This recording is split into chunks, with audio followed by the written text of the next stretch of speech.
when I was about ready to graduate high school, this was back in the late 40s. I really didn't know too much about applying to colleges. Today, kids are inundated with information, and colleges marketing their school, and that didn't occur then. But I had an art teacher that went to Pratt Institute, and I thought that maybe that would be a good school. So I applied, and subsequently was accepted. But prior to applying, I talked to my dad, and I said, I would like to go to art school. My dad said, art school? You know, maybe you want to rethink it and perhaps take engineering or medicine or something that maybe perhaps would guarantee you food on the table. I was always interested in woodworking, and I felt as though I was driven to do boxes.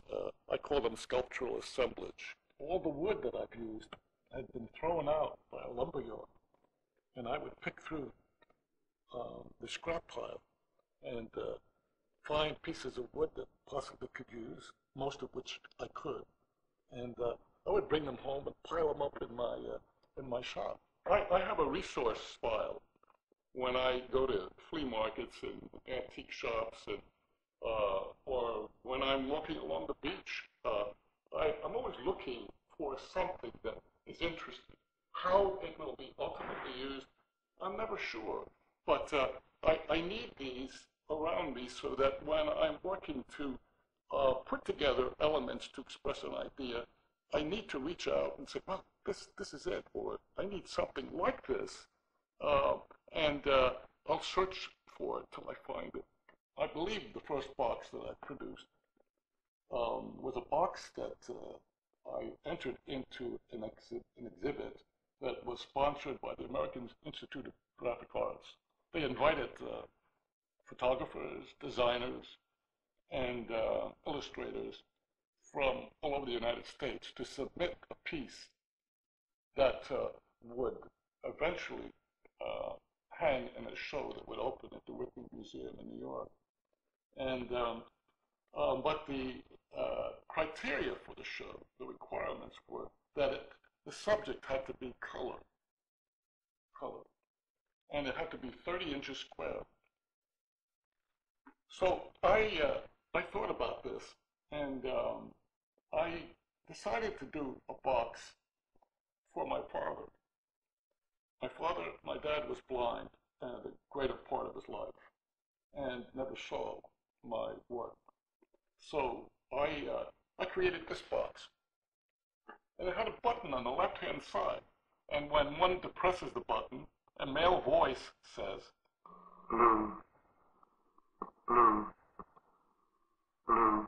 And it will continue to say blue as long as the button is depressed.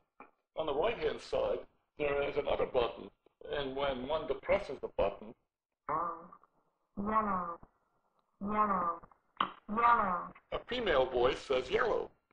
But when you press both buttons together, the male voice and the female voice say, green, green, green. Yellow and blue make green. I wanted to communicate, not necessarily for a client. I wanted to communicate a message that's coming from my heart. My art comes from my heart. I was just terribly moved. I was appalled on some of the things that I saw happening there.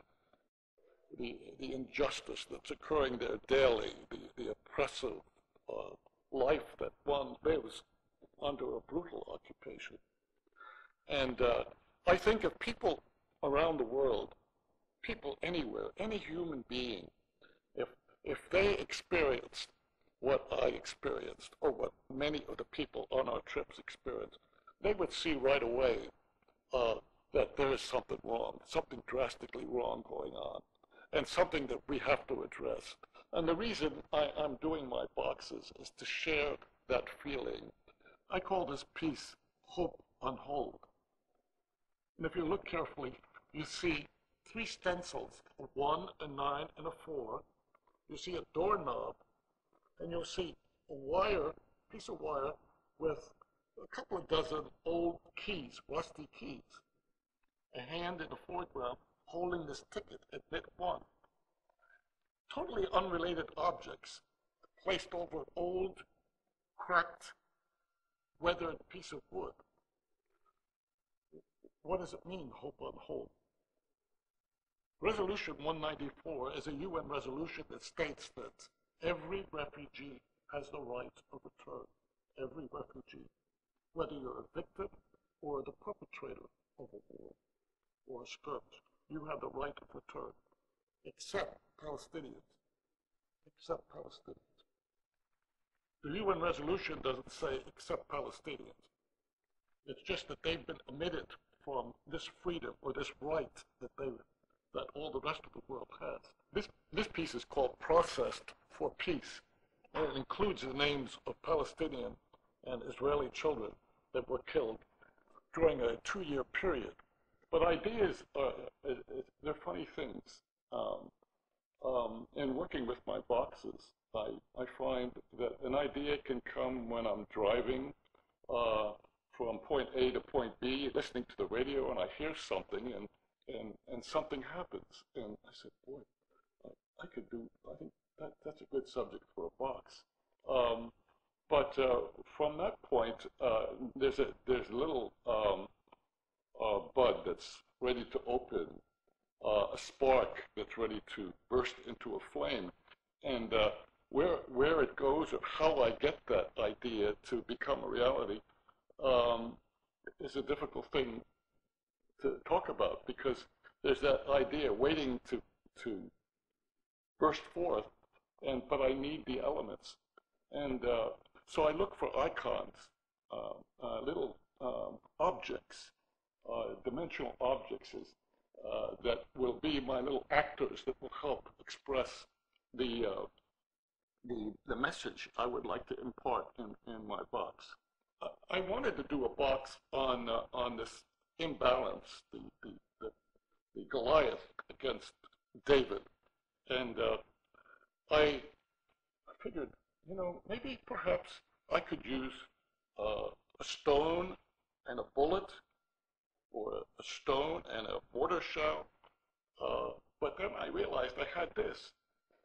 But that alone is not enough. I'm always looking for another twist, another element that could help make this more meaningful to a viewer. I call this piece Missed Communications. It's a bit of graffiti in English, which is very unusual in that part of the world. Most of the graffiti you might see in the West Bank is in Arabic. And it reads, "If the people are determined to live, God will achieve their aim." I call this a time to cast stones. I found this ammo box in a flea market, and I had these stones that I placed in here to symbolize the ammo that the Palestinian child uses against perhaps a tank or some other military force that would be in their village or town. The ironic thing about this is an ammo box that could have been used by Israelis, supplied by my tax money, supplied by the United States. Ammo that's being fired against children. There are a number of artists that produce art that is from the heart. It is not to decorate or to add color. It's for communicating a message. And my boxes are the results of my experience, my living, and a total frustration, dehumanizing of a whole culture, a people who are suffering at this day, this very moment. And I want to create an awareness through my boxes. And I hope that you would look at them and it perhaps be moved by these.